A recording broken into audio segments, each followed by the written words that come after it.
हमारे साथ सिद्धार्थ यादव भारतीय जनता पार्टी से हैं। देखिए, केसी त्यागी साहब, सिद्धार्थ जी कह रहे थे कि किस तरीके से सीपीएम ने तृणमूल कांग्रेस पर हिंसा का आरोप लगाया और तृणमूल कांग्रेस खत्म हो गई, जबकि उसके टाइम में भी हिंसा होती थी, वाम दलों के समय में भी होती थी। कांग्रेस में 71 का दौर, सिद्धार्थ शंकर रे का दौर कौन भूल सकता है, जब वो आए थे, मुख्यमंत्री बने थे, हिंसा चरम पर थी और उसी हिंसा से 77 में उनकी सरकार का पतन भी हुआ था। सवाल यह है कि जिस तरीके से केसी त्यागी भारतीय जनता पार्टी को हीरो बता रहे थे कि वे हर बूथ पर भारतीय जनता पार्टी बहुत मजबूती से टीएमसी की गुंडागर्दी से लड़ रही है, मुझे यह बताइए कि इतने सालों में भारतीय जनता पार्टी यह बात जनता तक कन्वे क्यों नहीं कर पाई कि अगर वो सत्ता में आ जाती है तो पश्चिम बंगाल में भी कश्मीर जैसे हालात हो जाएंगे, शांतिपूर्ण माहौल हो जाएगा।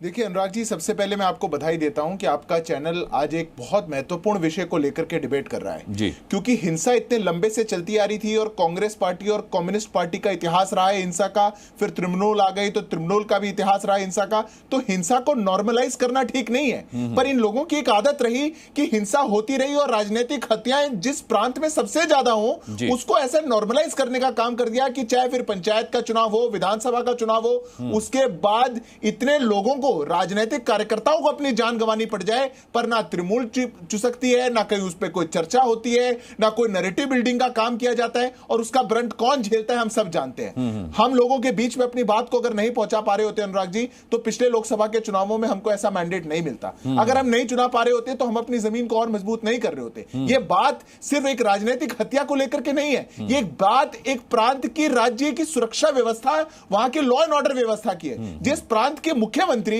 विधानसभा में खड़े होकर के एक क्रिमिनल शेख शाहजहां को बचाने के लिए बयान दे सकती है, वो जहां पर एजेंसियां केंद्र की जब जाए बार बार उन पर हमला किया जाए, केंद्र की एजेंसियों को काम जहां पे ना करने दिया जाए, बड़े बड़े अधिकारियों को अरेस्ट कर ले जहां की पुलिस, वो क्या हमारे देश को, लोकतंत्र को खतरे में डालने का काम करती है, उस पर क्यों नहीं बोला जाता। और मैं बस 10 सेकंड लूंगा अनुराग जी। हम लोगों के बीच में गए अपनी बात को पहुंचाने के लिए, हम लोगों के बीच में गए हैं उनको सच दिखाने के लिए, और वो ऐसे ही नहीं गए, खून बहाया है हमने। इस तृणमूल के गुंडों के सामने भारतीय जनता पार्टी का एक एक कार्यकर्ता वो डट के लड़ाई लड़ रहा है, पर कितने घरों ने अपने बेटों को खोया है, कितने घरों ने अपनी बेटियों को खोया है। ये राजनीतिक हत्याओं का सिलसिला बहुत जल्द बंद होने वाला है, क्योंकि तृणमूल और ममता की ये जो ज्योति जल रही है, ये ज्योति बहुत जल्दी बुझने वाली है, बहुत जल्दी बुझने वाली है। 2021 के विधानसभा चुनावों में जो जनता का कनेक्ट भारतीय जनता पार्टी से रहा सालों साल, उसके नतीजे भी सामने आए थे, पॉजिटिव नतीजे भी सामने आए थे। शुभंकर भट्टाचार्य जी, मैं आपसे जानना चाहता हूं कि ममता बनर्जी जब इस हिंसा के लिए बीजेपी पर उंगली उठाती हैं, तो क्या बाकी 3 उंगलियां उनकी तरफ नहीं उठती कि कानून व्यवस्था आपकी है, लॉ एंड ऑर्डर आपका है, अगर कोई हिंसा कर रहा है तो कैसे कर पा रहा है? लॉ एंड ऑर्डर तो आपके हाथ में है, क्या आपकी नाकामी इससे साबित नहीं होती? जब जब ममता बनर्जी कहती हैं हिंसा के लिए बीजेपी जिम्मेदार है, तो क्या वो अपनी नाकामी लोगों तक नहीं पहुंचाती ये कहकर? मैं पहले तो आपको करेक्ट कर दूं कि पहली बात तो ये है कि इस समय जो लॉ एंड ऑर्डर है वो सीधे सीधे चुनाव आयोग का मुद्दा है, और इस समय ये सीधे चुनाव आयोग के पास चला जाता है। इस समय जब चुनाव का टाइम होता है उस समय ये स्टेट का अफेयर नहीं रह जाता। मैं जानता हूं इस चीज को, जब आप ये कहते हैं कि जब ममता बनर्जी, लेकिन हिंसा का इतिहास सिर्फ चुनावी नहीं है पश्चिम बंगाल में।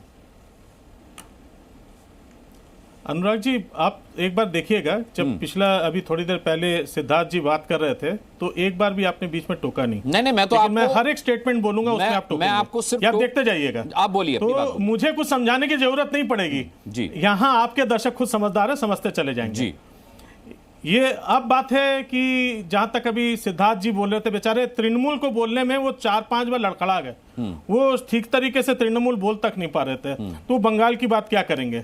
अब बात कर रहे हैं कि जब आपने कहा कि ममता जी जब उंगली उठाती है तो 3 उंगली, यही सवाल तो आपको बीजेपी से भी करनी चाहिए कि जब आप उंगली अपने विपक्षियों की तरफ उठाते, विरोधियों की तरफ जब उठाते हैं, तो क्या 3 उंगलियां आपकी तरफ नहीं उठती? क्या तब आप लोगों को यह नहीं लगता कि आपने अन्य प्रदेशों में क्या हाल कर रखा है? ज्यादा दूर नहीं जाना, थोड़ा सा आगे, मैं नाम नहीं लूंगा क्योंकि तुरंत आप लोग चिढ़ जाएंगे, इसलिए मैं नाम नहीं लूंगा, क्योंकि आज के विषय तो उसको आप लोग मत कहिए, आप लोग विषय नहीं है। देखिए फिर आपने टोका। नहीं, आप क्यों नहीं टोकूंगा? आप लोग कहेंगे तो मैंने नाम नहीं लिया, तुरंत चौबेगा, इसीलिए मैंने नहीं लिया। राजनीतिक पार्टियों पर हमला कीजिए ना, आप मीडिया पर क्यों हमला? और मौका मिल जाएगा जी। और मैं बता दे रहा हूं, बोलिए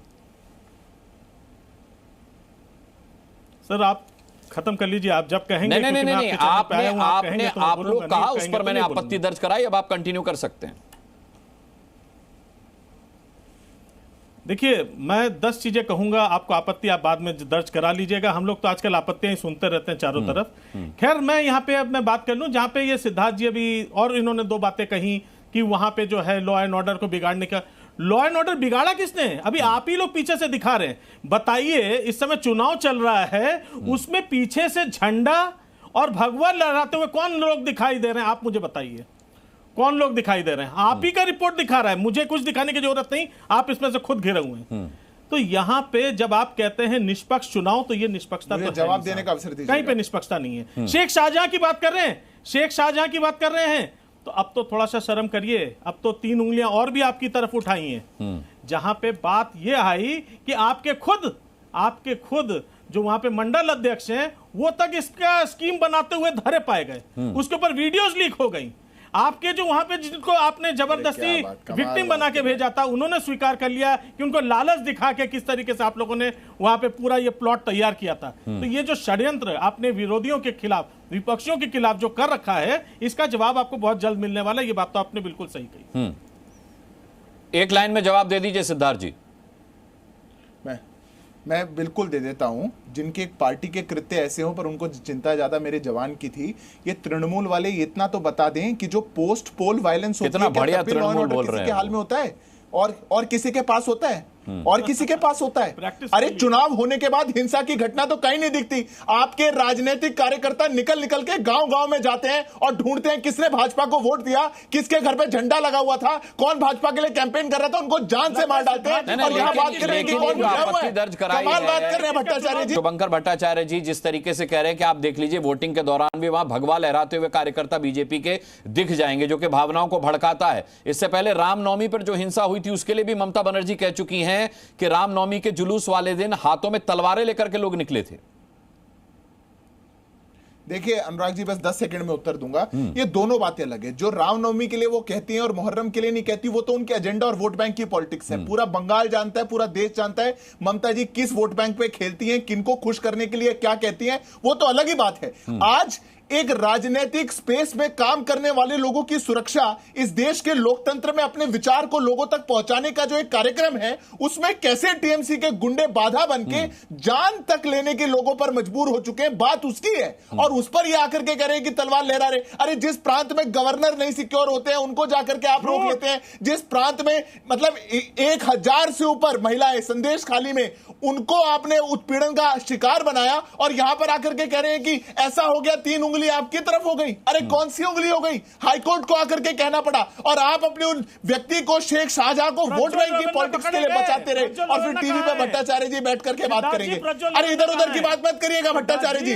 अब संदेश खाली की बात है तो संदेश खाली की करिए। प्रज्वल रवन्ना को किसी ने नहीं बचाया, किसी ने विधानसभा में खड़े होकर के नहीं कहा कि प्रज्वल रवन्ना ठीक है, पर आपने कहा कि शेख शाहजहां ठीक है। हमने नहीं कहा, हमने किसी को नहीं कहा। ये यहाँ पे ये आपको एक्सपोज होने की बात है। यहीं पर आपका पता चल जाता है कि आप कितने पानी में भट्टाचार्य जी, और कहीं नहीं पता चलता। पहुंच रहे ना। चलिए ठीक है, डिबेट केवल 2 लोगों के बीच नहीं है, बाकी मेहमानों को भी मैं जोड़ूंगा।